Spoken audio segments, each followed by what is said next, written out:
Legal disclaimer time. The opinions shared on Priority Air are those of Rob Fair, Chris Voller, and whoever we conned into speaking with us this week. To be clear, they don't necessarily represent those of any organization you may associate with us, but they do represent honest conversation, a bit of humor, and a lot of heart. Enjoy the episode, you guys. Thanks for listening. Thanks for joining us today, you guys. Today, we have a special guest. Here with us is Dennis Letts, a retired supervisory special agent with the United States Secret Service. There, he served more than 22 years, and over the course of his career, Dennis has protected 7 U.S. presidents, led major international security operations, and was part of an elite specialized team that focused on high-risk, high-consequence threats. On September the 11th, 2011, Dennis was at the World Trade Center when the first plane struck. He helped coordinate and evacuate thousands, and later would assist in the largest maritime evacuation in history. For his actions that day, he was awarded the U.S. Secret Service Medal of Valor. Now, since retiring, he's continued to shape the world of security and crisis response, serving in senior leadership roles in the private sector and advising major companies and organizations. Dennis brings today a rare combination of frontline experience, leadership, and perspective on what preparedness, resilience, and real-world decision-making looks like when everything is on the line. Thank you for joining us today, Dennis. Thanks for having me. Appreciate it. Yeah, we're very, very much looking forward to this. So we met a number of months ago, and you were giving us a presentation on the World Trade Center from 2001, which seems crazy. It was that long ago. September 11th, yeah. So, but you also have a whole bunch of other perspective. You happened to be there in 93.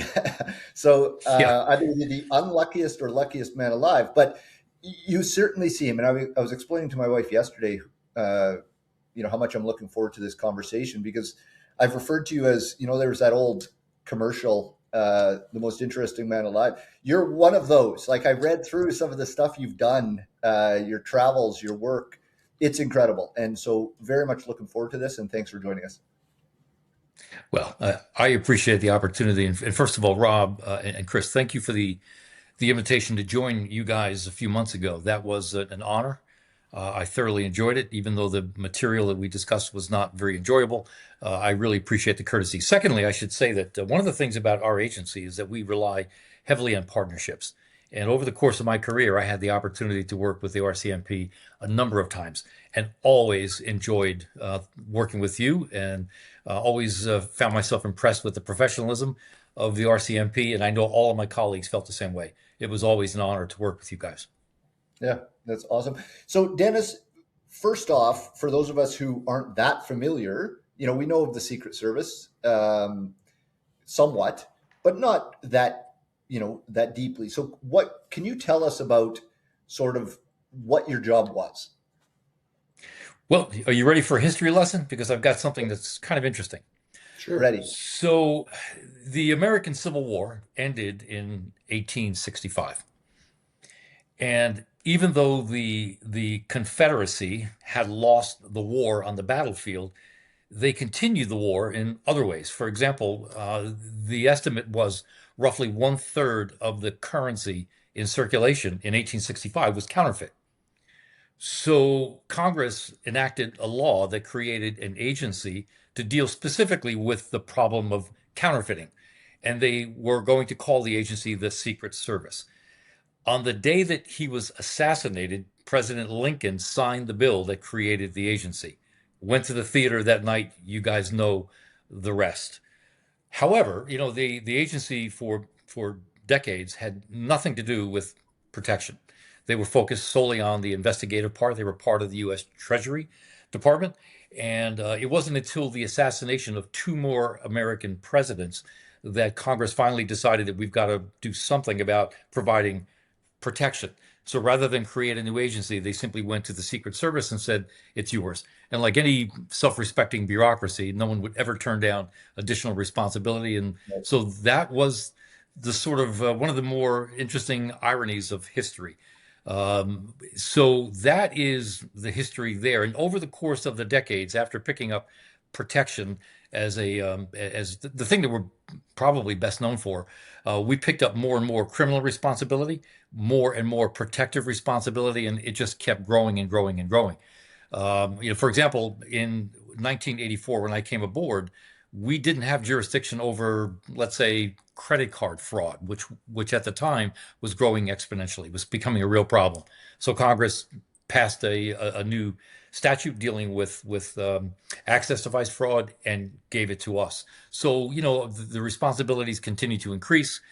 Certainly today, they've got more responsibility than you could imagine. It's a very difficult job, but I enjoy doing both, and I think that's one of the things about the job that really attracted a lot of us is that we were able to do both the investigative part and the protective part. I thoroughly enjoyed both. Working in New York City most of my career, I had the opportunity to do both on a grand scale, and I think looking back, I wouldn't have done it any differently. I certainly wasn't aware of the scope of responsibilities for the Secret Service. So I was aware of the protection part, and that's what we think of all the time, but not the investigative part, and which leads me down a lot of other questions. The U.S. policing framework is much different than the Canadian one, right? Like we have three provincial police forces: the OPP, the Sûreté de Quebec, and the Royal Newfoundland Constabulary. But generally speaking, the RCMP polices the vast majority of the country. Right. For that, municipalities have their own, but there's only like 150 or so police forces total in Canada. And of course, the RCMP does all the federal stuff. So whether that's borders, whether that's protection, we do all that. Whereas the States, obviously, many, many other jurisdictions. But how does the FBI and the Secret Service on investigative stuff differ? Just so I can conceptualize that a little bit. When Congress passes a statute criminalizing a certain action, they also decide which agency will have jurisdiction over that. That's a very general statement, but I think the best way to describe it is we have, for example, a Bureau of Alcohol, Tobacco, and Firearms. So statutes involving firearms violations would typically go to ATF. The FBI and the Secret Service can essentially investigate any federal crime. U.S. Marshals, in a sense, can do almost the same thing. But, we've got the DEA. Clearly, the DEA is focused on drugs. You've got Homeland Security Investigations, which used to be U.S. Customs. They do their thing. The problem in the past has generally been, and we can certainly get into this, has been deconfliction. And that is when agencies are, I wouldn't say battling over turf, but maybe that might be the right thing to say. There are times when there are conflicts between agencies. It's better now than it's ever been. There are techniques in place, as I understand it, that help the deconfliction process. I have some legendary stories about, us working criminal cases and running up against the FBI and vice versa, and agencies not trusting each other. That certainly played a role in the successful attacks of 9/11, which we can certainly get into later on. But more now than ever, I think there's a great deal of deconfliction at work, and agencies work well together. They understand where the lines are drawn. And I have a son in the FBI, and he speaks very highly of his colleagues at HSI, for example, and the fact that they work very well together. So a lot of agencies with a lot of jurisdiction, and we would never be able to scratch the surface of some of the criminal agencies out there that have their little piece of the pie. But generally speaking, we work well together. The Secret Service, I will tell you, one of the things that we do best is build partnerships. I mentioned to you before how much we appreciated and enjoyed working with the RCMP over the years. Well, how do we do that? When we visit Canada, we have to rely on the RCMP and other agencies to help us do our job on the protective side, and vice versa. The last major assignment I had in my career was doing the advance, or actually leading the security operation for your Prime Minister, Paul Martin, in 2006 when he came to Sea Island, Georgia. And, I have some great memories of working with the RCMP, and actually some really great memories of my conversations with the Prime Minister. Enjoyed that thoroughly, but it was a partnership that we could never have accomplished what we needed to accomplish without working well. That also applies domestically. we have federal, state, local agencies, more than I can possibly count. And the Secret Service clearly cannot go into a city and do their job without the cooperation, without the collaboration of a host of agencies. New York City, for example, I spent many years doing the advance at the downtown Manhattan heliport, which was the primary landing zone for the president when he came to New York. And that advance alone involved probably 15 different agencies, from the Coast Guard to the NYPD, to the fire department of New York, and so on. So it's really a matter of leading the charge, getting everyone together, getting on the same page, coming up with a plan, and executing it as a team. So we were always very good at that, and I think we're still pretty good at it. I have so you protected 7 presidents, is that right? Yes, sir. Yeah. Well, So let me clarify. yeah, That please. started with Nixon, Ford, and Carter, who were already out of office. So we Okay. protect former presidents until Yes. they die, or in the case of Richard Nixon, until he signed off. Yeah. Nixon signed off, which was the first time we've seen that, I want to say in 1985. So I had maybe a year in the New York field office where I had a number of assignments that involved Richard Nixon. Once he signed off, that was it. But I did work protective details with Nixon. Ford was, as a former president, was in New York monthly. He was involved with a number of boards of directors for some large companies. So we got to see President Ford often. Carter, not as much, but Carter certainly came up to New York on occasion. And then I started in 1984 during the first Reagan administration. So Reagan, obviously George H.W. Bush, Clinton, and then George W. Bush, his son, when I left in 2006. So a total of 7, which is quite a number. Were you the smoking man at Watergate? No, I'm just kidding. But the I'll never admit that. Yeah. so So I don't know if I'll ask one more and then I'll let Chris jump in because I'm monopolizing the air sure. here. But maybe you can't answer this, but maybe you can. Was there one that you found, because we can see, politicians and whatever on TV and what they portray themselves. But was there one of them particularly that was different than what people would see? Like, did you get an interaction on a personal level with any of the presidents and sort of see like, wow, this is a different person than what the public sees? Did Well, you yeah, let experience that? me suggest one thing. I was never assigned to a permanent detail with any of these gentlemen. Yeah. So the agents who are assigned to a permanent detail clearly have a lot more time that they spend with these folks and get to know them, quite intimately. However, when you're working in New York, I often said, if you want to work uh, presidential protection, you don't have to go to Washington. They'll come to you. So we had the opportunity to work with these folks. And I will say, without a doubt, my favorite was Ronald Reagan. Not exactly what your question was. I think it may have been Oh, it's more, good. was there a different person behind the scenes? Reagan was just a delight to work with behind the scenes. And he was the kind of person that what you saw is what you got. What the public saw was what we saw behind the scenes. He was a thoroughly decent person. Putting politics aside, that's for others to debate. But working with him was always for me the greatest honor. And the others were fine. There are clearly some interesting stories that I probably won't get into. But working with those guys, our job was to keep them safe, and, Yeah. and that was first and foremost in the minds of all of us who worked those details. And at the end of the day, we can look back and say that was enjoyable, and Mhm. and they're all were a pleasure to work with and for. Excellent. So, a lot of our members, since we're a federal organization as well, we sometimes deal with issues out of what we call headquarters. Now, each division has a headquarters, but we have a national one in Ottawa that often is a pain in our ass, i.e., from the field point of view, it's like, look, we have a mission, we're trying to accomplish it, and then you guys are coming up with some erroneous policies that really don't apply to the real world for those of us doing it. Does that same sort of thing translate? Is there a mothership and then in your field office some of the things came down since you were a supervisor where you're being told, Yeah. look, this is the new policy. And then Dennis is trying to bring it into the team and say, like, look, this is what we got to do. But how do we make this actually translate and deal with some of the bureaucracy? You know what I found, Chris, over the years when I work with agents from or agencies from all over the world is that our problems are almost identical.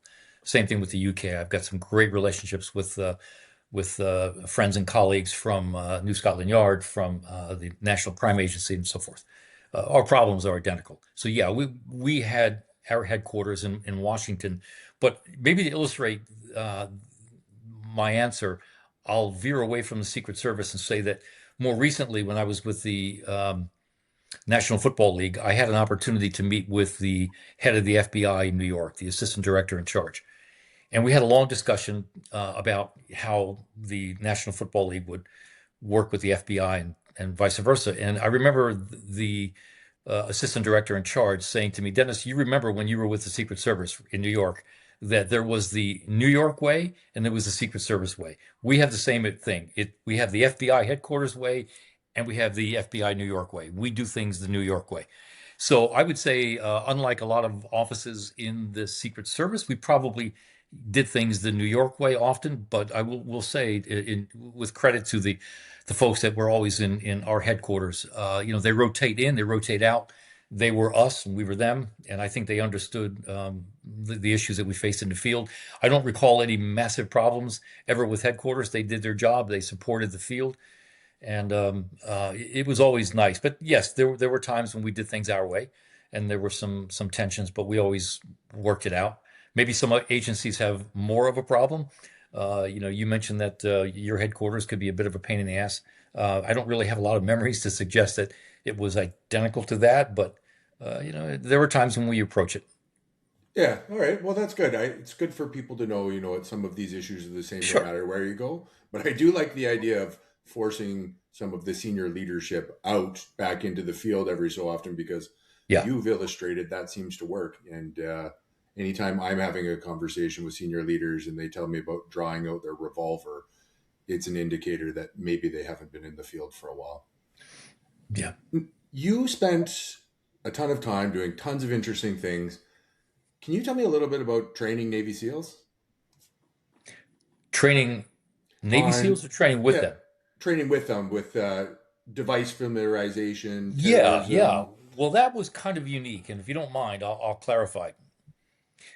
There was an assignment that I had, I want to say it was about 3 years, with the Technical Security Division. Now, I stayed in New York City, and the field offices, some of the larger field offices had what was called Technical Security, I even forgot what the term was, TOS, Technical Operations Squad. They were the technical folks. It was a squad made up of agents, of criminal investigators, and technical people. Most of the technical people that we had, with specialization in wiretapping and in explosive detection, you name it. They were mainly from the military who came to the Secret Service. We formed a squad in New York and some of the other larger field offices. We would complement it by being able to explain to the technicians, what our agents needed in the field, and they brought their superb technical expertise. One particular thing that I did do, and I think you're referring to this, Chris, was there was a course called Terrorist Devices Familiarization, or TDFAM, and I really enjoyed that because for the better part of, I want to say, 2 weeks, there were two of us, two from the Secret Service, along with a group of Navy SEALs at the time. And the purpose was to study the explosive devices that known terrorist organizations favored. We would study those explosive devices, we would replicate them as best we could, and we would blow them up. So, I mean, what better way to spend a couple of weeks than to blow things up with the very best, fighting men that you could imagine. So that was what we did, and it was memorable because I remember, we had to build these bombs, and one of the things that we really had to focus on was knowledge of timed fuse. We had to be able to understand how quickly a fuse burned out before it detonated the blasting cap. So we would build a bomb. Everyone would get back in the bunker. We would walk the device downrange. put it into a car, a truck, whatever the case may be, ignite the fuse, and then walk very slowly back. The problem was, if you had to walk back, so you had to be sure you understood exactly how much time you had, because if you tripped and fell, you're on your own. And likewise, when you're walking down range, you had the blasting cap and the timed fuse over your neck while you're holding on to the device, which meant if you tripped, you could potentially detonate the blasting cap, and that's a very bad way to end your day.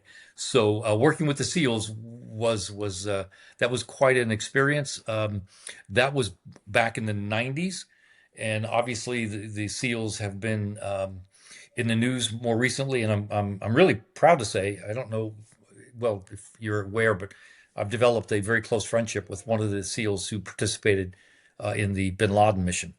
As a matter of fact, he was here in my home just a few weeks ago. He is, represents the finest that we have to offer. And I know the Canadians have your own special operations forces, but man, working with these guys was always such a pleasure. Yeah, we've had so ours is JTF2 is they were, I won't go into the history of where they were created, but post Somalia and the airborne, there was a big political thing that went on with the airborne, and JTF2 was created, and so that's our tier one special forces. And I know we've actually had a number now that have come over to the RCMP that work with us now, and again, just outstanding people to get to that level. As someone who Yeah, tried and failed to get even on our ERT team 3 times, I'm fascinated by the levels that these people get to, and I will say well, our ERT teams are super capable, super high quality across the country, and hats off to everybody who does that work. sure. Well, the overwhelming feeling I always had when I was around these folks was, I am so glad they're on our side, and we're not adversaries. Also, I want to say that in all of the times that I've interacted with particularly a couple of my close friends who were SEALs, they'll always go out of their way to compliment their colleagues in other countries, particularly the Brits and the Canadians, and so there isn't the kind of trash talking that you might expect. I mean, maybe it happens a little bit behind the scenes, but I think amongst the special operations folks, there's always a tremendous amount of respect for each other, which is a good thing. And I know they work together, they practice together, and it's really another thing. More recently, when I came to my part-time home here in Arizona, I became the honorary commander of Luke Air Force Base, which was another huge honor. My term ends, I think, this October, but working with the men and women of the Air Force right here in the largest Air Force base in the world, here at Luke, has been quite an honor. And one of the things that I really enjoyed was I get to ride in the back of an F-16, which someone my age should not be doing. Right? My cardiologist said, I don't think this is a good idea, but I know you're going to do it anyway. But working around these folks and seeing the skill level of the pilots that operate the F-35s and the F-16s, which we have here at Luke, is astounding. And again, I am so glad they're on our side, and I'm so glad that we're allied with you, at least for now. We want to keep it that way, right? So yeah, I have, and by the way, working in the Secret Service, we interacted a great deal with the military. Whenever we travel overseas, we rely on the Air Force to give us a ride. We'll load the limos and all the equipment into the back of a C-5 or a C-17. Same thing with, particularly with explosive ordnance detection. We rely heavily on the military to come in, work hand in hand with us to do our bomb sweeps wherever we may go. So working with the military is a routine thing for us, and it's always been an honor to have them as part of our team. Mm-hmm. I love how easily when I worked with the NFL, I'm the honorary commander of the like. Back to my comment, the most interesting man alive. Like, holy Lord, you've got I've been very blessed, very lucky. just throw that out there, and a Yeah. true gentleman at that. So go ahead, Chris. Well, I was going to add, I think you revolutionized the way that vehicle rental security was dealt with as well. Yeah, well, I didn't mention that, but when I retired in 2006, believe it or not, 20 years ago, I took the weekend off and went from the Secret Service right to the uh, role of chief security officer at the Avis Budget Group, which was one of the largest companies in the world, certainly one of the largest rental vehicle companies in the world. And if you don't mind me expanding on this, Chris, what I remember saying at my retirement gathering was how difficult it was going to be, the transition from a very exciting job to one that was going to be incredibly boring. But I would uh, offer this suggestion to you or to the folks that might be listening. Just Google the number of terrorist incidents that involved rented vehicles. You will be shocked to find out how many rented vehicles have been used in high profile attacks. Right up to, recently, where the attack on New Year's Eve in New Orleans was a rented car. The same day, I believe there was a guy with a rented, what was the vehicle? It was the Tesla. Mm. That was a rented Tesla that he filled with explosives. The World Trade Center bombing in 1993 was a rented van. The attack at the Pulse nightclub in Orlando, Florida, was a rented vehicle. I remember having a conversation with the head of the FBI in Orlando when he offered his thoughts as to why this individual rented a car when he had his own vehicle. He suggested to me that he thought it was because the vehicle was unreliable, his own personal vehicle. And I suggested to him that I think it might be different. I think what we may have had there was an individual who was determined to attack the Pulse nightclub. And the worst thing that could have happened to that person was to be stopped on the way to the Pulse nightclub before he could initiate his attack. So why rent a car? Well, he believed that he was still on the radar of the FBI. He was, in fact, a subject of an FBI investigation previously. He did not know that he was no longer an active subject. So, in his mind, he wanted to rent a vehicle to lower the risk of being caught on the way. So, what we did with the Avis Budget Group was we reached out to our friends at the other rental car companies, and we formed um, a website called carrentalsecurity.com. One word. It's still in existence.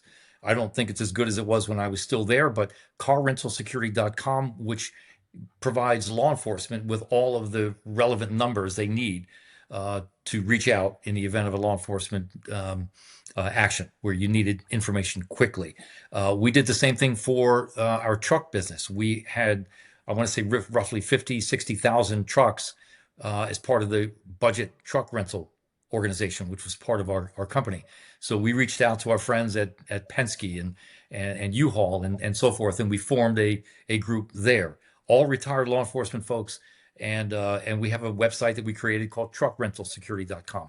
So the point was we knew how often rented vehicles were being used by criminals, for one thing. Up in Canada, very common, Mhm. and by terrorists. Ramming attacks became more and more common.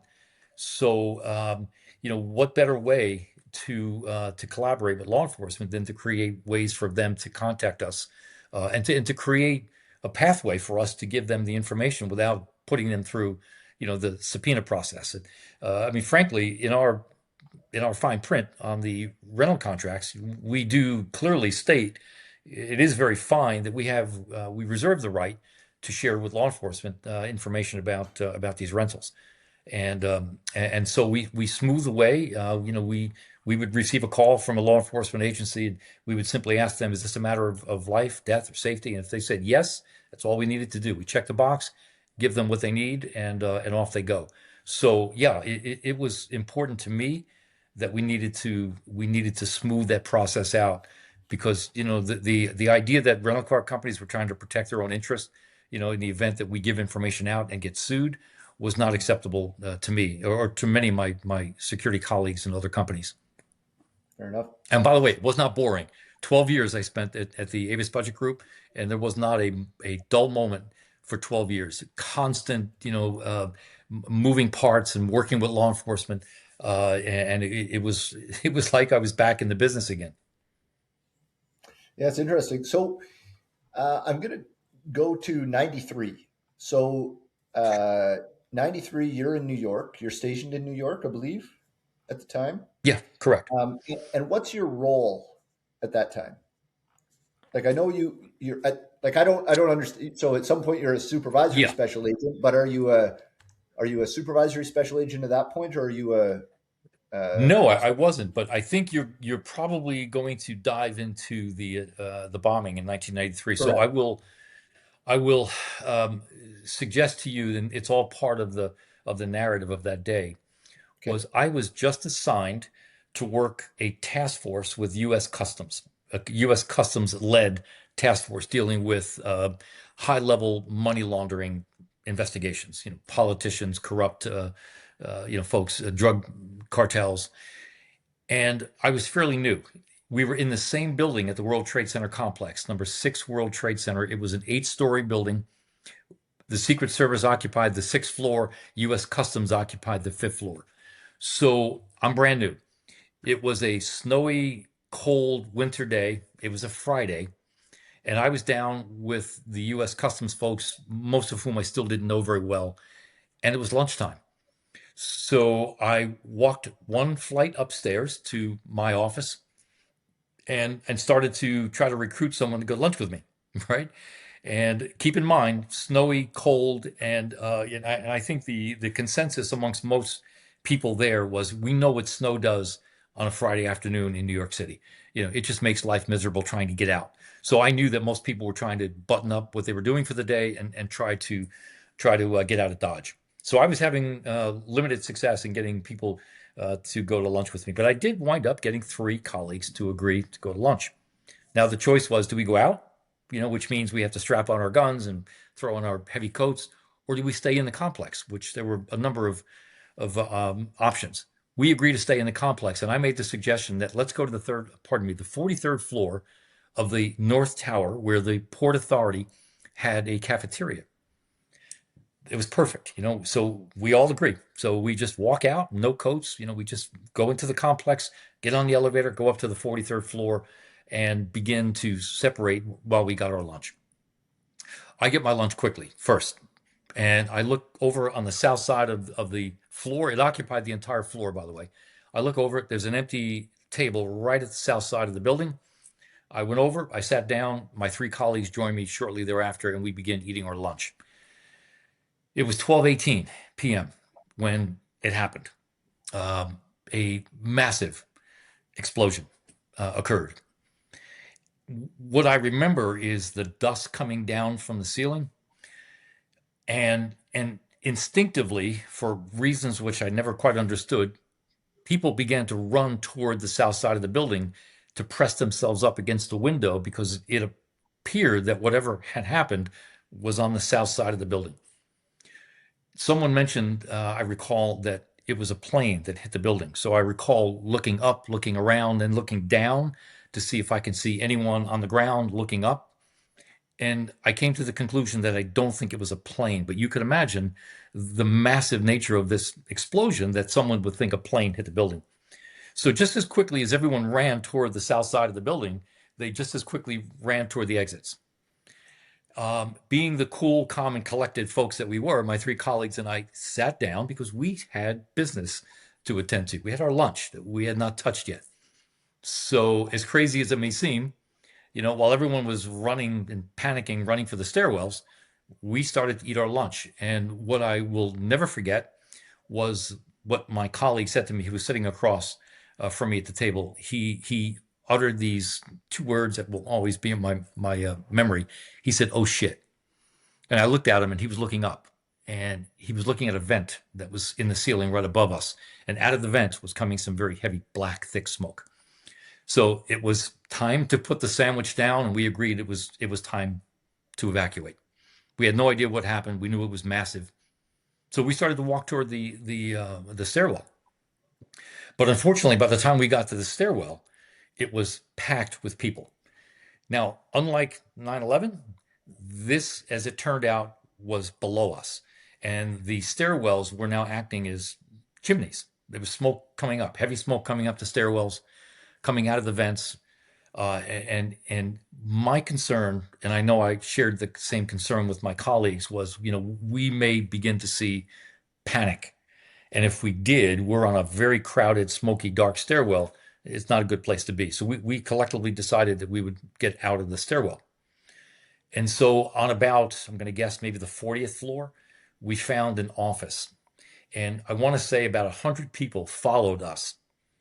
Now, I don't remember telling anyone who we were, but I suspect that they probably figured it out. Maybe one of my colleagues mentioned to them. But we get into this office and we hunker down. We looked outside and we can see the massive response, fire, police down on the street. We still don't know what's going on, but we can tell again that we're in trouble because the smoke is rapidly filling the room. I remember a few things that really stand out. One of them was that one of the citizens, one of the civilians, if you will, came into to a group of us, and he was holding a box of cellophane tape. I want to say 2 inches thick, and he starts to hand out these rolls of tape, suggesting that we need to get up on desktops and start taping the vents, which I thought was completely futile. But we participated. We jumped in. We did what we can until the smoke became too thick. So we gave up on that. I also recall that on occasion I would crawl out on my stomach out of the office toward the stairwell to assess whether it was better, worse, or the same. And I remember a few people yelling at me, telling me that stop opening the door, you're letting smoke in, which was ridiculous. I also remember one last thing, that someone wanted to break a window. And I remember telling him that, no, you cannot break the window, because we had just finished, totally by coincidence, we had just finished a week of training with the FDNY, the fire department of New York, dealing with high-rise fires. And maybe 2 weeks prior. And I remember them saying one of the worst things you can do is break a window because you can't unbreak it. You can always do it as a last resort. So there we were, trying to survive as the smoke got thicker. And my estimate was about 5 or 6 hours after the event happened. It's dark outside.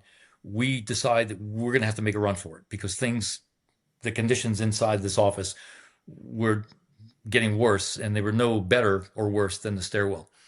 One of my colleagues found a bottle of Snapple iced tea. Always remember that. And another colleague found a bundle of napkins. He poured the Snapple iced tea on the napkins, wetting them. And we announced to the group that we were going to make a run for it, and this is the way we're going to do it. So we passed out the wet napkins, over our noses, down we go. Now here's the critical part, and it does lead into 9/11. We run down 40 flights of stairs.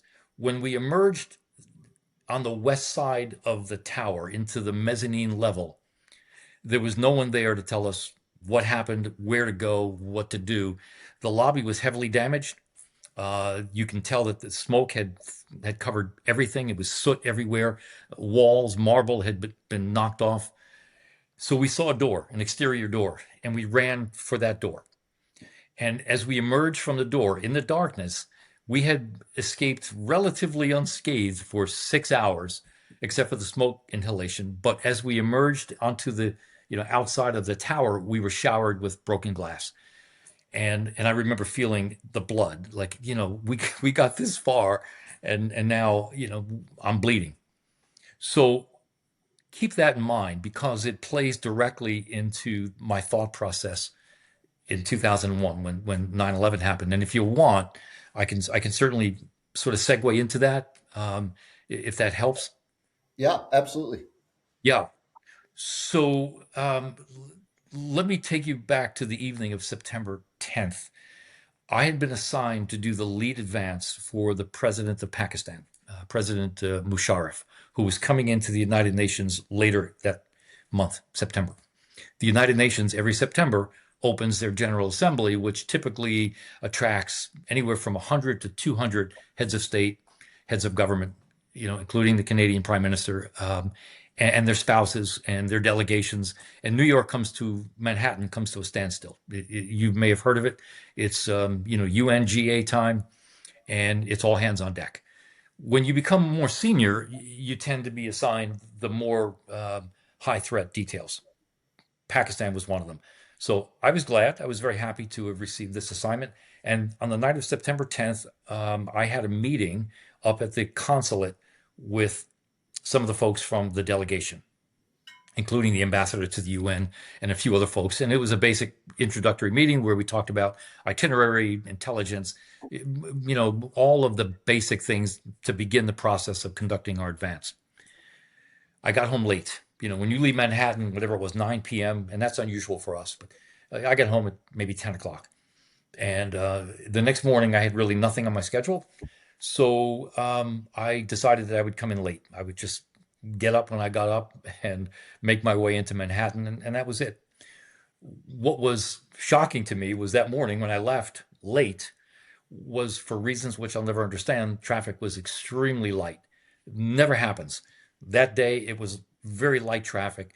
I found myself entering the garage of the World Trade Center at just about 8:30 in the morning. So, I remember getting on my cell phone, calling the secretary in our squad at the time. I was the number 2 person in the fraud squad at the time. I called Peggy and said, "Hey, I'm just getting in." I said, "Do you want me to pick you up a cup of coffee or something like that?" And she said, "Hey, there's a lot of stuff going on. Try to get up here as soon as you can." Okay, nice way to start the day. So I meet up with 3 colleagues in the garage of the World Trade Center on the B2 level. That garage already was sort of a beehive of activity where we're beginning to stockpile armored limos and ammunition and weapons and radio equipment in anticipation of the UN coming up. So the 3 colleagues and I follow our normal walking path, escalators, elevators, and we emerge through the revolving doors of the North Tower onto the exterior plaza when it happened. We were discussing our assignments, and explosion. Huge, loud explosion. I recall feeling the heat before I saw the fireball and looking up, and in my mind, in that split second, believing that it was a bomb that someone had placed. I remember, again, some of the memories are really fuzzy.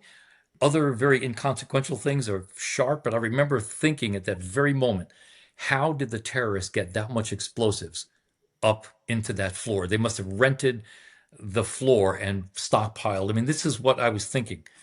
I had no clue that it was a plane because we didn't hear anything coming. We just felt and heard the explosion. Debris began to rain down.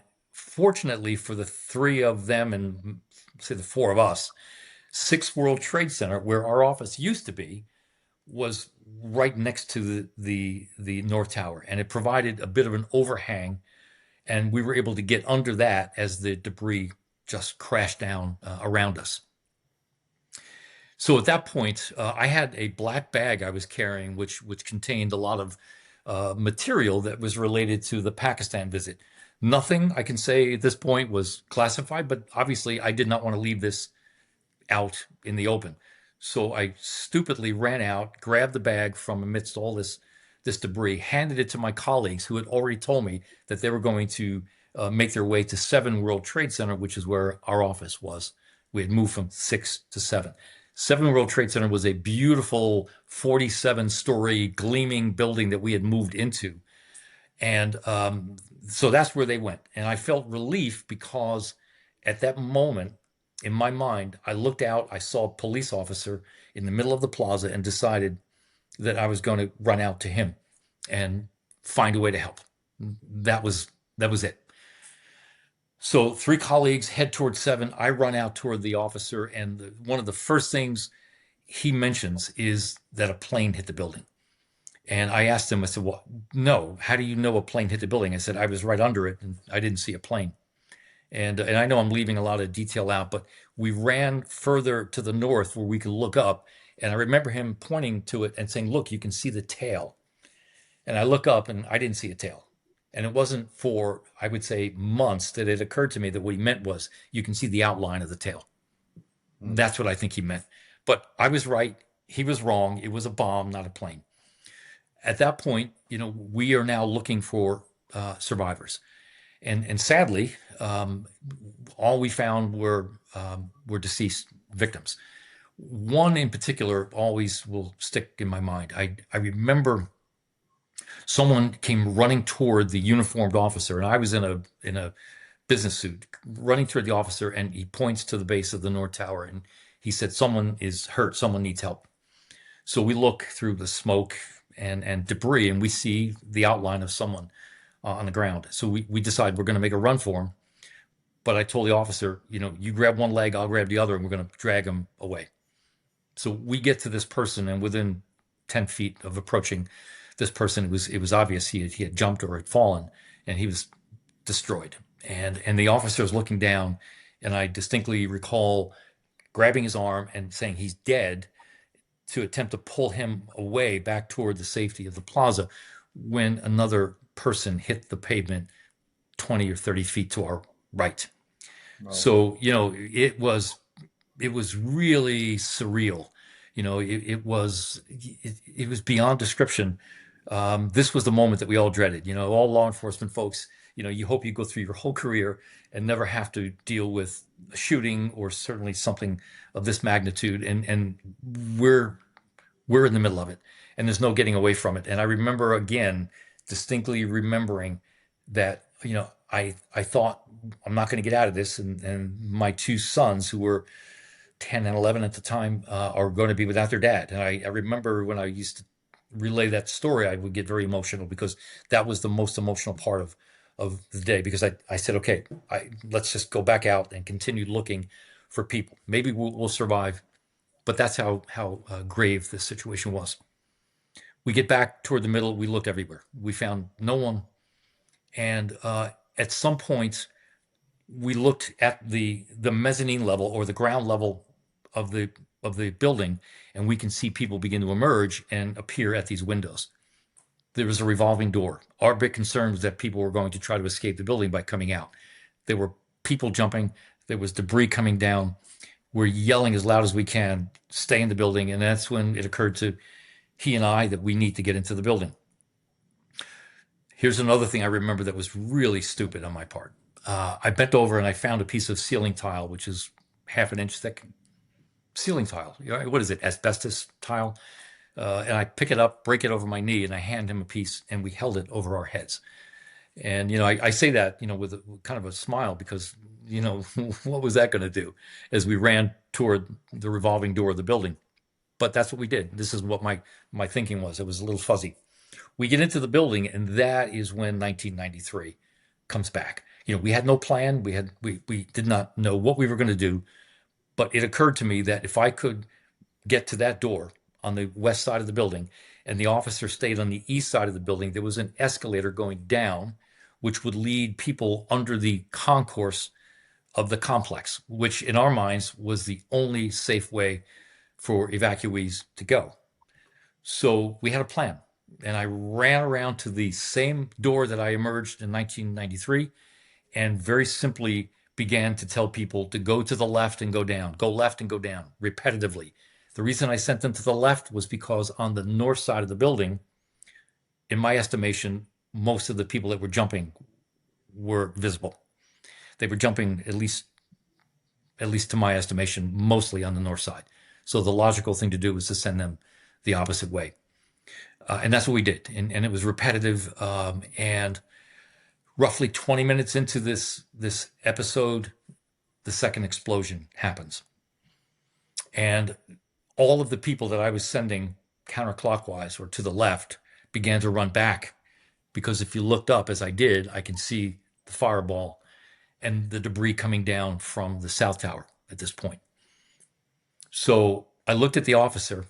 Remember, I told the officer that it was a bomb and not a plane. And I thought, looking up, that was my vindication. We're under attack, and that was the second bomb that exploded. And I told him that. I said, you think that's another plane? It's a bomb. So now that I knew I was right, I ran back around to the door and began sending people the opposite way. And I was saying, go to the right, don't look to the left. Go right, don't look left. How I thought, that would work. I mean, it was beyond me, but we had it going. So we continued sending people that way.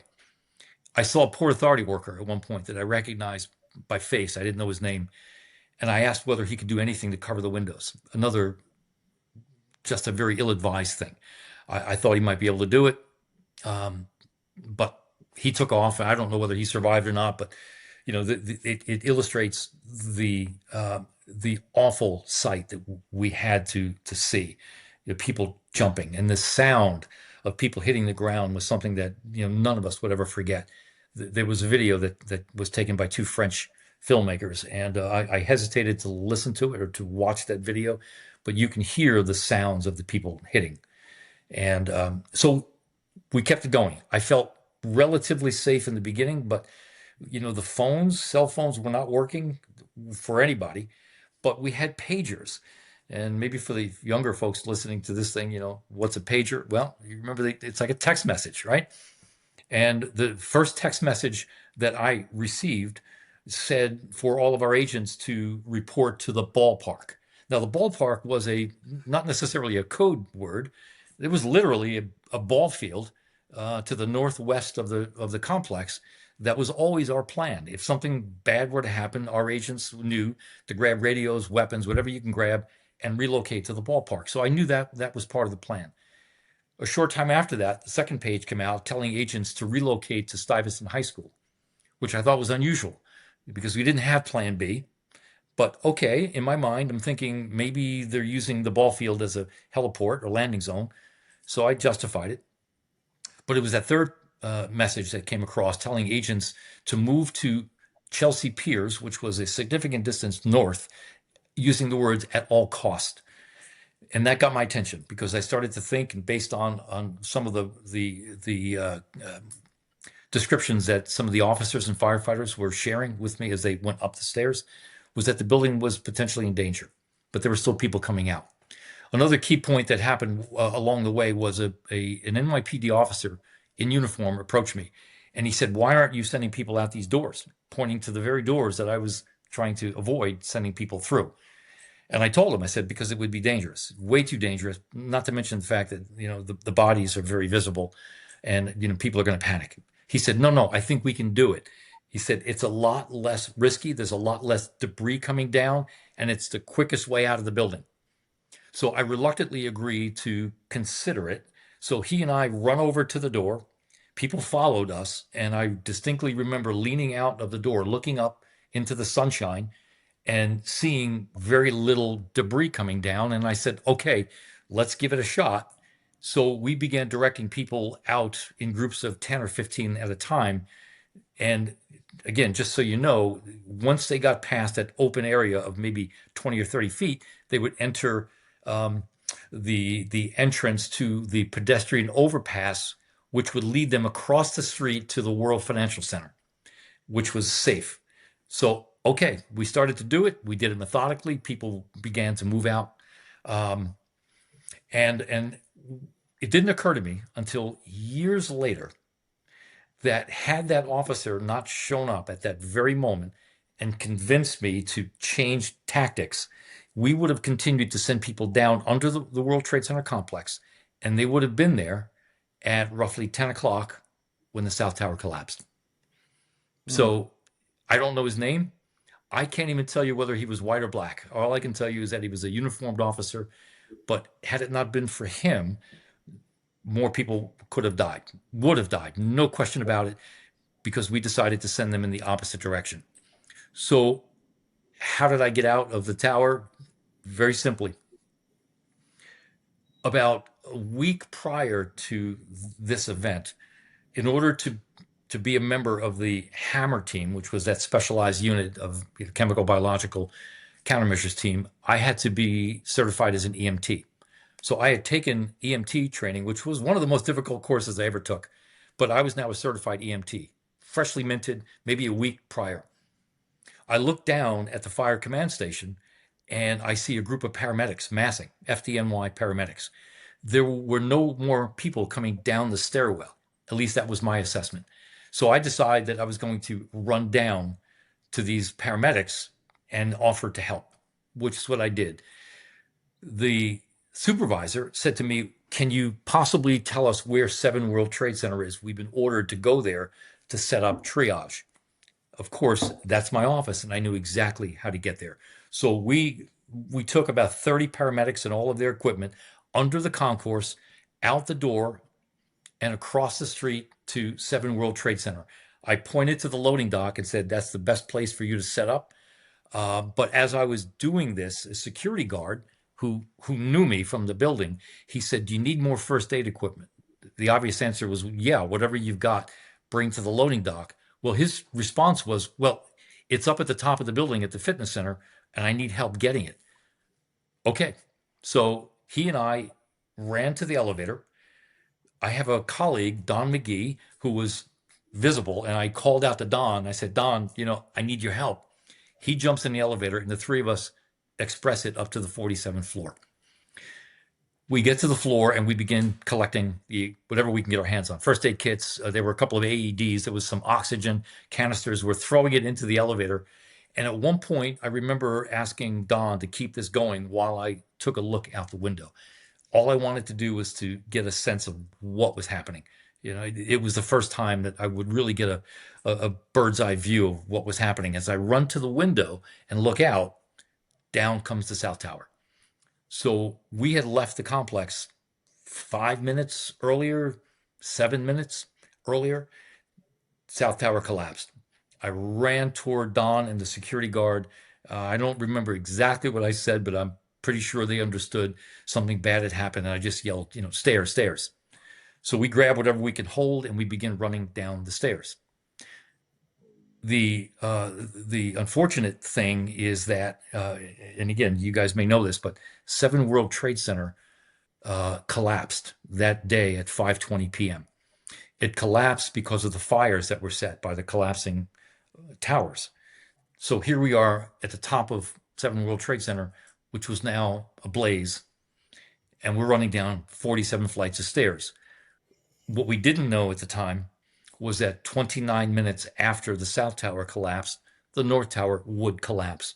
So we had 29 minutes to run down 47 flights of stairs in heavy smoke to get away from the North Tower, which was fairly adjacent to 7 World Trade Center.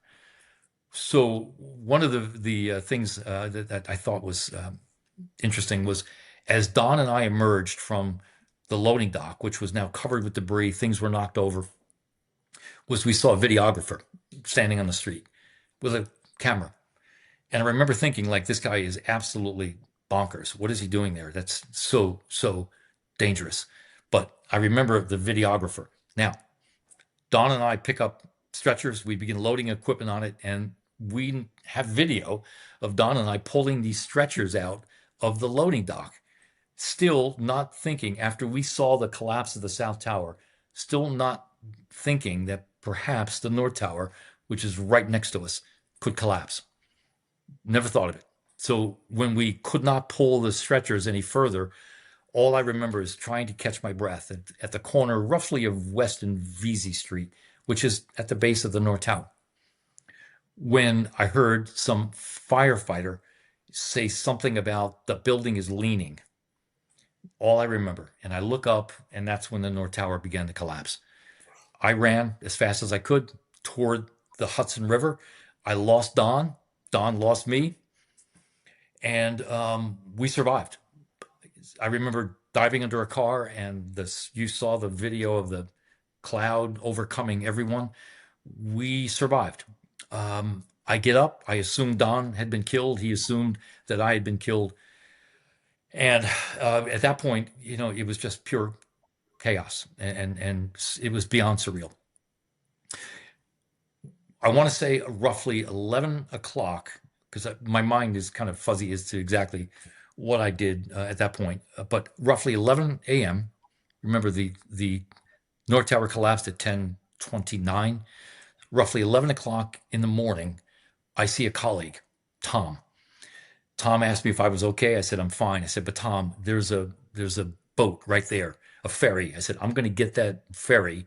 He was about 50 yards off the water front. I said, but can you go over to Stuyvesant High School and see if there's any of our colleagues there?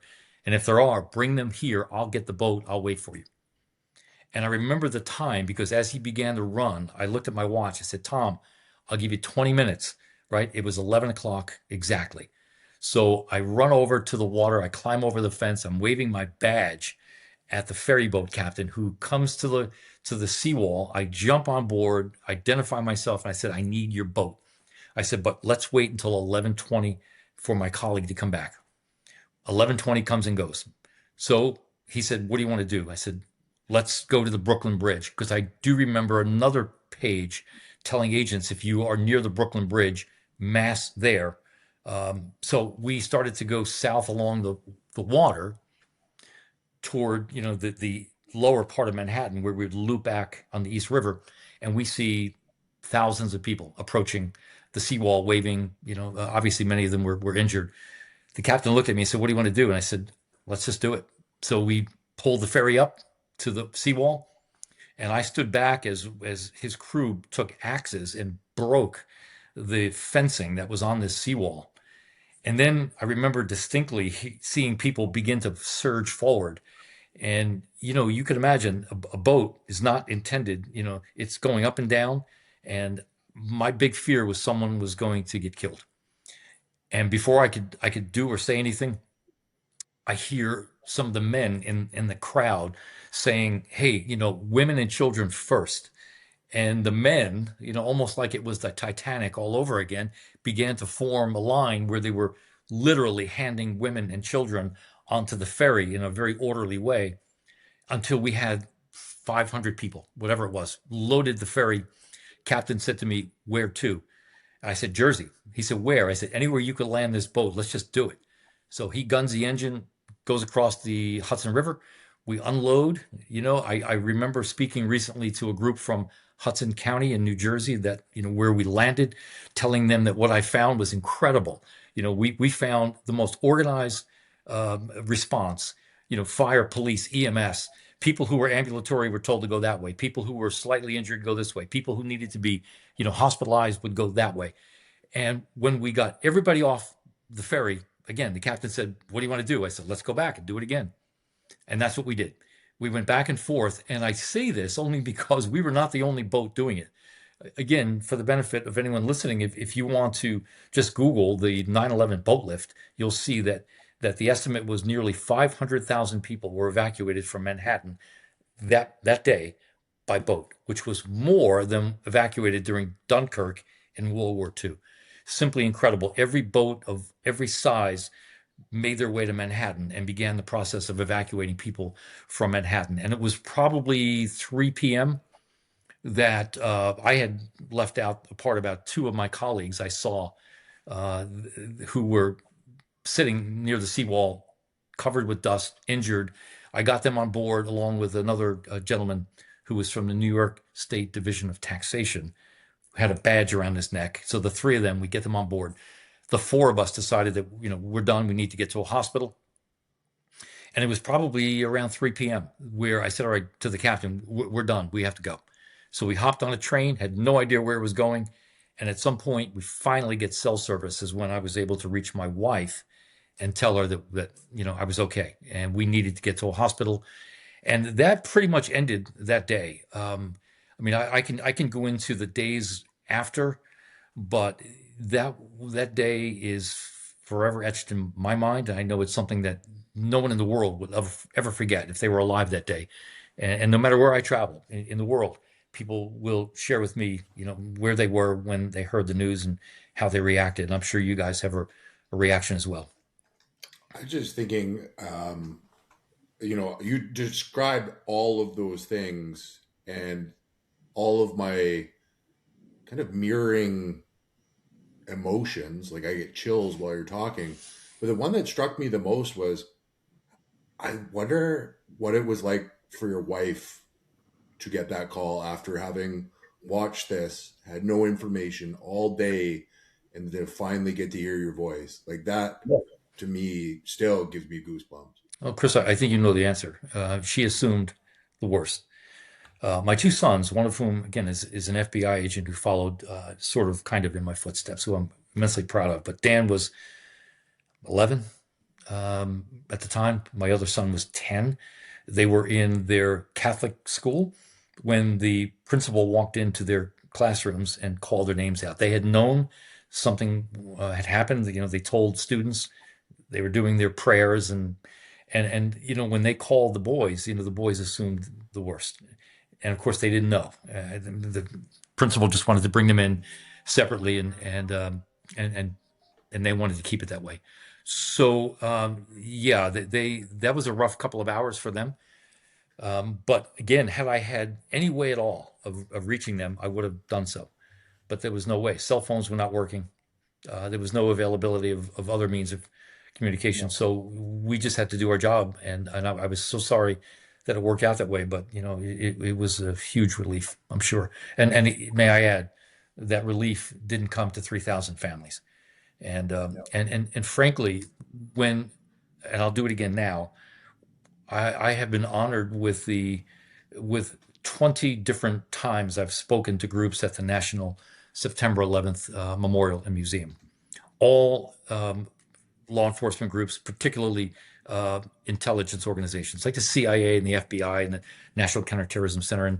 And when they first asked me to speak back in 2019, I agreed to do it. And they said the subject of your talk for about 25 minutes is essentially eyewitness to 9/11. They want me to tell them what I did, what I saw. And it didn't sit well with me at all because, I knew that there were people who did far more than I ever did, including people I work with who did not come home. So in order to relieve the guilt, I always start out my presentation by highlighting the contributions of two or three or four people who gave their lives. There's a young man I speak of always. His name is Wells Crowther.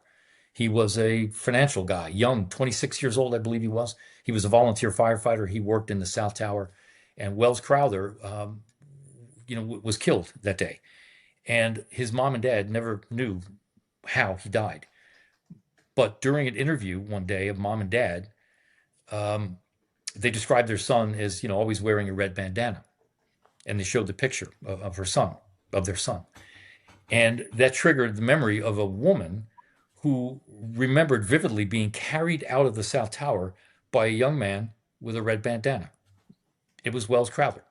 So she contacted the family and told them what had happened, as did other individuals who were carried out. And every time Wells Crowther would carry someone out, he would run back in. He was 26 years old. He had no business doing what he did, but he felt the need to do it, and he lost his life doing it. So, here I am telling my story. I just never felt it was appropriate for me to share what I went through without sharing what some of these folks go through. And there were probably 6 or 7, including a really good friend of mine named Pat Brown, who was a captain in the FDNY. I knew him well from working with the men of Rescue One. And there is a transcript that came out a few years ago that I got my hands on of the command post radioing up to Pat Brown, who was the commanding officer of a ladder company by that point, ordering him to evacuate the building. And he said, "I refuse the order," his exact words. He said, "I have numerous burn victims and I am not leaving them." And Pat and his ladder company stayed with these injured victims and lost their lives in the process. They could have easily evacuated the building like they were ordered to do. So these are the things that I would rather speak about, the contributions of hundreds of other first responders who went in and never came out, and the families that never got that relief that my wife did. So it makes me feel better to do that, and I'm glad that I was able to get it out today. I can't, all I can say is that's super admirable, Dennis. Can't put myself in that situation at all. You're talking about one of the worst incidents that's happened in the history of, certainly in the history of the United States or North America. Just absolutely devastating. And I can't imagine, but when you say I was doing my job, like kind of like, I would Yeah. say regardless of how you look at it, and sometimes, things happen that, you happen to be on the one, you got out of the South Tower when it collapsed, and then you happen to be fit enough to run away. There are things that you've done clearly that ended up with you being alive as a result of actions you took and whatnot. But regardless of how you look at it, your actions were heroic that day, as were the actions and I've read a lot of accounts. There were a lot of heroes that saved saved hundreds and hundreds and maybe thousands of lives that day. And I do want to ask, do you think that the 93, that the fact that you were there in 93 and had a scope of reference for a major terrorist attack at World Trade Center, do you think that helped you in sort of being able to just step into action when September 11th happened? I would say no. But let me add one thing before I answer that question directly, and that is that Yes. I know you two. I've gotten to know both of you, and I know many of your colleagues in the RCMP. And I would say that the vast majority, perhaps 99% of you and your colleagues would have done the same thing. Okay, let's get that out of the way. This is just it's kind of how we're built. I never thought I'd be in that position. But the second part is I've spoken to agents that I work with that were conducting search warrants elsewhere or arrest warrants who were nowhere near the World Trade Center. And I think they have huge regrets. They have to live with the fact that they were not in the right place at the right time. Mhm. And I look back and people have said to me, I'm so sorry you were in the wrong place at the wrong time. And I often respond by saying I was exactly in the right place at exactly the right time. And I'm so blessed to have survived it and to talk about it because there's got to be some meaning there and there's got to be some good that can come from this. And speaking to these groups at the World Trade Center, I'm sorry, at the 9/11 memorial is my way. I also work, as you may know, for Tunnel to Towers. I was made an ambassador, and I have traveled around speaking on behalf of Tunnel to Towers, which is another way of extracting something positive from something so bad. Um, and to answer the question, I don't think one led to the other. The only thing that I think was critical was what I brought out before, and that was the memory of coming out of that specific stairwell and finding no one to tell us what to do. That memory triggered during the first moments as we were running toward the tower, and it was the only thing that I think, and it was a critical point, where we had no plan going in. I'm not a firefighter, and I initially started to go up the stairs. That would not have ended well. Mhm. But we found our purpose, and it was rooted in the experience of 93. There were people who said, did your training kick in? And my answer then and my answer now is there was no training that you, Chris, or Rob, or me could have ever received that would have prepared us for the magnitude of what happened. It was just, focus, find something to do, and execute. And that's what we did. And I suspect that's what you guys would do as well. Find something to do, find a way to contribute. And I will say proudly that, the majority of my colleagues who were on site that day performed heroically. Maybe they didn't. I think there were four of us who ran into the buildings. Um, and one of my colleagues was killed. One didn't come out. Three of us did manage to get out, but all of the others, when I heard of their contributions that day, of helping injured victims, of carrying victims to hospitals, to providing first aid, I mean, they acted heroically. They all jumped in, and frankly, one of the most difficult things that they were able to do was President Bush came to the site on that Friday. Remember, it happened on Tuesday. And under normal circumstances, doing a presidential visit in a place like New York is a massive undertaking.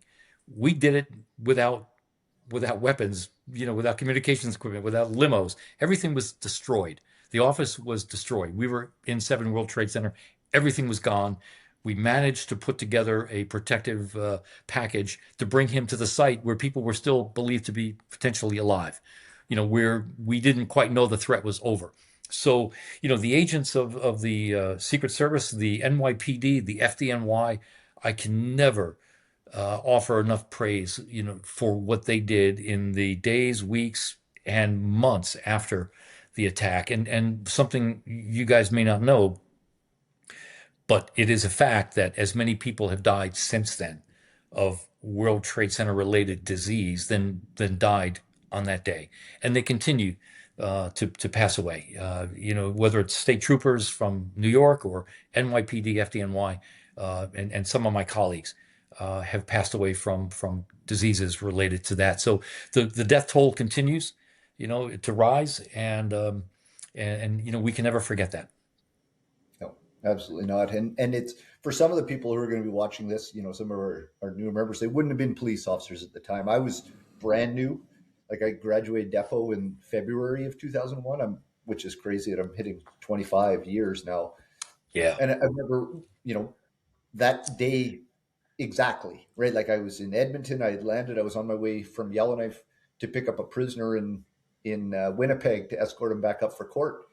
And I'm sitting there watching the TVs, and it was surreal from thousands and thousands of miles away. So, I just, just the utmost respect for you, Dennis, because there's a million options that could have happened that you could have taken, that the easy way out, save yourself. Like there's a million things that could have happened.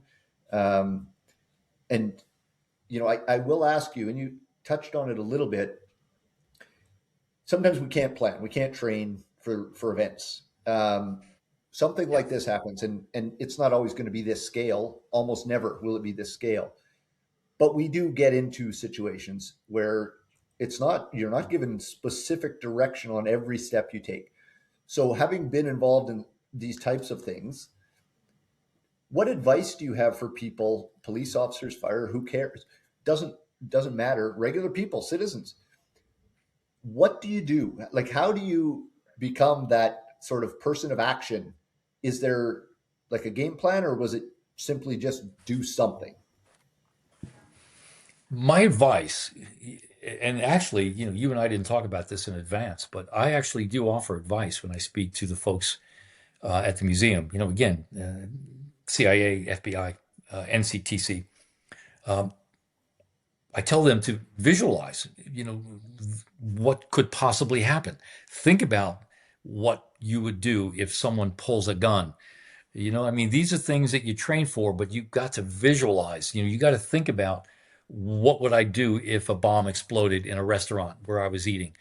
Where are the exits? I hate to sound paranoid, and I'm not, but it becomes part of our thinking, the what ifs. Keep your head on a swivel.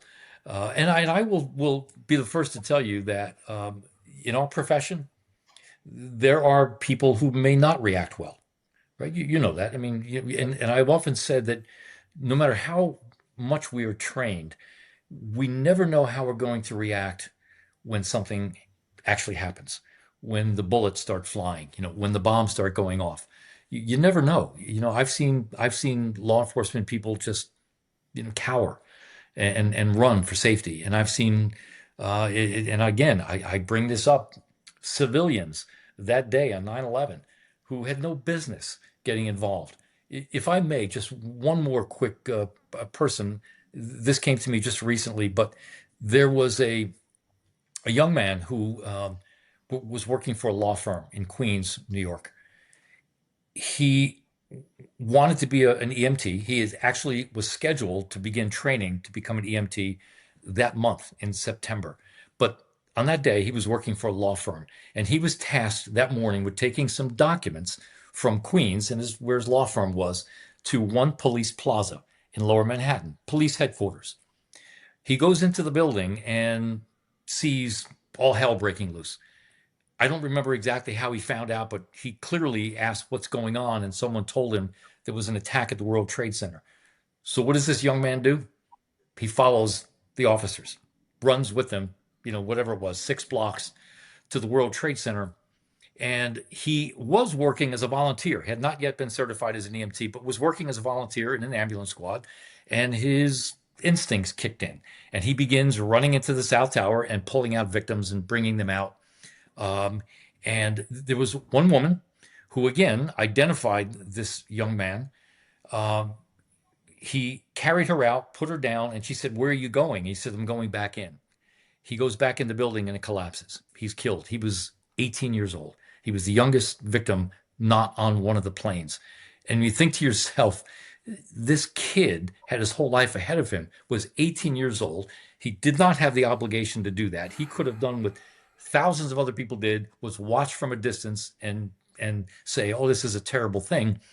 But this young man ran toward trouble, ran toward this disaster, and lost his life. And, again, there were probably police officers who did the opposite. So we really don't know. I think the vast majority of people in our profession would respond, admirably, and did that day. But again, I will always go out of my way to make it clear that there were hundreds of people who either ran into the World Trade Center or stayed in to help others, whose stories may never be told, but many of whom stories have been told. And I just feel that it's necessary whenever I have the opportunity to bring these people up and to talk about the bravery that was displayed that day by people of all kinds, first responders and civilians. Jumped into action to make it work. And again, the boats that showed up, pleasure boats, tugboats, the iron workers who showed up almost immediately with whatever equipment they can get their hands on. And in the days that followed, every piece of equipment that could be brought in, these guys showed up and volunteered to do it. So, and I could never adequately tell you how much of a mess was there. Two buildings, 110 stories, a 47-story building collapsed on top of themselves, and we have 3,000 missing people. I mean, the enormity of that task could never be fully described, including the decision to take every bit of debris and instead of just dumping it somewhere, bringing it to a landfill and going through it with a fine-tooth comb, looking for any signs of human remains, so that we can bring closure to a family. I mean, many of these families that did have closure, that did find their relatives, did not find their entire bodies. They were finding small pieces of their body, which through DNA testing was able to identify it, and they had closure. But could you imagine the enormity of what was done in the days, weeks, and months that followed? And again, I would invite any of you guys or anyone who's listening to visit the site now, and you would be amazed at how life has come back to that site. It's sad, it's tragic, but life has returned. There is a performing arts center on that site that was controversial. People thought, we really shouldn't be building a performing arts center, but that was part of the recovery, was to say that, we're going to recognize those that we lost by showing the terrorists that we're not going to cower. We're going to return this site to the glory that it once had. And it is a beautiful area down south. I've got a niece of mine. As a matter of fact, today's Friday. I arranged for her. She's in Arizona, but she flew to New York with some friends. They were going to see that site. So, again, I would recommend to anyone who's in New York, make that a priority. Go down, pay your respects, but go to the museum, look at the outside, at the memorial fountains. It's simply breathtaking, to see how we were able to recover that site and make it the beautiful place that it is today.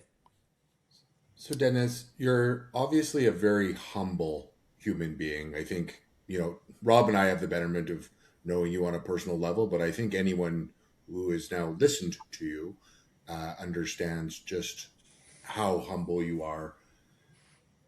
You were a professional. You have faced challenges, adversity. You've dealt with a plethora of things prior to your day on September 11th and your actions there. But how did that change you or shape you? It is one of many challenging incidents that you dealt with. We focused in on this because I think people can relate to it because they, as you say, they know where they were that day. But this is not the only incident such as this where you've overcome or had life and death decisions or had people's lives in your hands. How does this one stand out, though, as far as shaping you as a person, or did it? Is this just really one more incident in a long line of things that you chose to take on because of your profession and the skill set you had? Yeah, nothing compares, Chris, to that day. Nothing. And to say that it didn't change me, or for anyone to say that, they would be lying. I can tell you that I take every day since then as a gift, and I feel enormously blessed because I have a a Facebook group that I belong to that every day they put the stories of the 3,000 victims there, and they're not just statistics or names, but they'll tell us about their life, and I always feel obligated to say their name, and I do. And when you do the math, right, 3,000 people divided by 365 days, there's a number of these people that pop up on my feed every day that I make it a point to read their biographies and understand who they were, and then once again think about how blessed I am to have not been one of them, and to you know to say that it didn't change my life. It changed everybody's life. I mean, some people. I mean, so I will tell you that a day or two after it happened, um, a saint by the name of Helen Pitts, who was a member of our employee assistance program, came to my house.